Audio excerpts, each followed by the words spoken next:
বন্ধুরা, আজকে আবহাওয়াটা কিন্তু খুব সুন্দর। এই 3-4 দিন ধরে খুবই বৃষ্টি হচ্ছিল। তো সকালবেলা তোমার দাদা পাঠিয়েছে মাছ। দেখি কি মাছ পাঠিয়েছে। এটা হলো পার্শে মাছ, এটা খয়রা মাছ। মাছগুলো এবার কেটে নিই।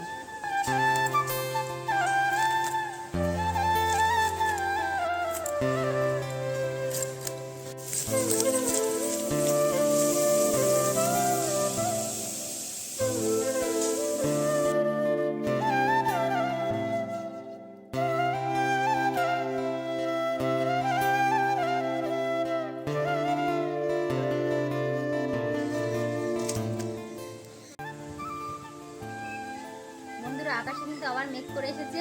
তাহলে আমার মাছ ধোয়া হয়ে গেছে, আমি যাই গিয়ে রান্নাটা শুরু করি। বন্ধুরা, এর মধ্যে রয়েছে সরিষা, পোস্ত, কাঁচা লঙ্কা।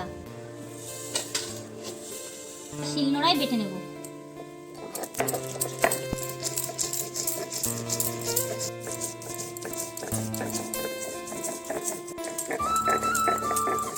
বন্ধুরা, বাটা হয়ে গেছে।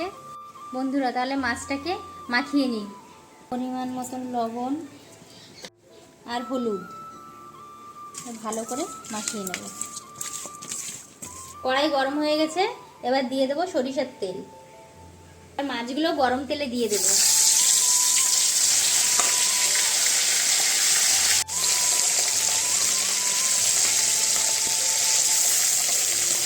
মাছ কিন্তু ভাজা হয়ে গেছে। মাছটাকে খুব কড়া করে ভাজলে হবে না, একটু হালকা ভাজতে হবে। মাছগুলোকে নামিয়ে নিচ্ছি। এর মধ্যে একটু কালো জিরা দিয়ে কাটাগুলো ছিল সেগুলো সব দিয়ে দেবো। হালকা কষিয়ে নিয়ে হলুদ, পরিমাণ মতন লবণ, একটু নাড়িয়ে চাড়িয়ে জল ঢেলে দেবো।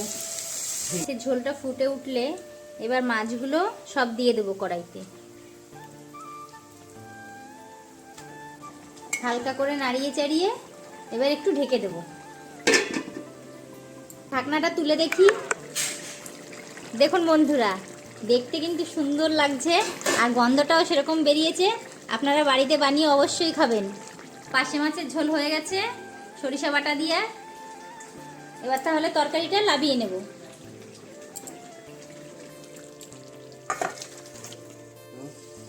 যদি ভিডিওটা ভালো লেগে থাকে কমেন্ট করে অবশ্যই জানাবেন।